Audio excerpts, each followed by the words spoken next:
বাংলাদেশে আওয়ামী লীগ নিষিদ্ধের সিদ্ধান্ত এবং প্রাক্তন প্রধানমন্ত্রী শেখ হাসিনা ভারতে অবস্থান নিয়ে দুই দেশের মধ্যে দীর্ঘদিনের কূটনৈতিক টানাপোড়েন বর্তমানে এক নতুন মাত্রা পেয়েছে। বাংলাদেশে আওয়ামী লীগকে নিষিদ্ধ করার সিদ্ধান্তে ভারত সরকার আনুষ্ঠানিকভাবে গভীর উদ্বেগ প্রকাশ করেছে। ভারত মনে করে একটি গণতান্ত্রিক রাষ্ট্রে রাজনৈতিক পরিসর সংকুচিত করা এবং কোনো বৃহৎ দলকে আইনি প্রক্রিয়ার বাইরে নিষিদ্ধ করা গণতান্ত্রিক স্বাধীনতার পরিপন্থী।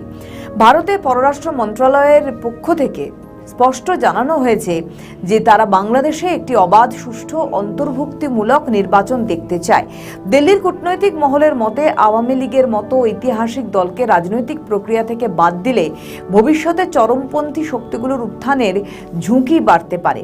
শেখ হাসিনার প্রত্যর্পণ ইস্যুতে অন্তর্বর্তী ও বর্তমান বিএনপি সরকার বারবার জোরালো দাবি জানালেও দিল্লি এখনো পর্যন্ত এতে ইতিবাচক সাড়া দেয়নি। ভারতের শীর্ষ সাংবাদিকদের সাথে এক বৈঠকে পররাষ্ট্র মন্ত্রী খলিলুর রহমান হাসিনার উপস্থিতি নিয়ে বিরক্তি প্রকাশ করলেও দিল্লি তাকে ভারতের সম্মানিত অতিথি হিসেবেই বিবেচনা করেছে। বিশ্লেষকদের মতে হাসিনা দীর্ঘকাল ভারতের অকৃত্রিম বন্ধু ছিলেন এবং তাকে ফেরত দেওয়া দিল্লির কাছে কূটনৈতিক বিশ্বাসঘাতকতা হিসেবে গণ্য হতে পারে। এছাড়া ভারতের মাটিতে আওয়ামী লীগ নেতাদের সংবাদ সম্মেলন এবং হাসিনার অডিও বার্তা প্রচার ঢাকা দিল্লি সম্পর্কে তিক্ততা আরও বাড়িয়েছে।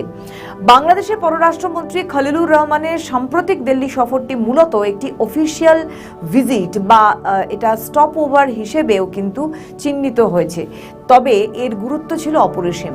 এই সফরে তিনি দ্বিপাক্ষিক সম্পর্কে উন্নয়ন এবং পারস্পরিক সহযোগিতার উপর জোর দিয়েছেন। এ বিষয়ে বাংলাদেশের পররাষ্ট্র উপদেষ্টা হুমায়ুন কবিরকে যখন জিজ্ঞাসা করা হয়, তিনি জানান যে হাসিনার বিষয়ে জোরালো দাবি তারা জানিয়েছে ভারতের পররাষ্ট্রমন্ত্রী এস জয়শঙ্করকে, তবে ভারত বা বাংলাদেশের পররাষ্ট্র মন্ত্রণালয়ের তরফে এ বিষয়ে কোনো বিবৃতি স্পষ্ট মেলেনি।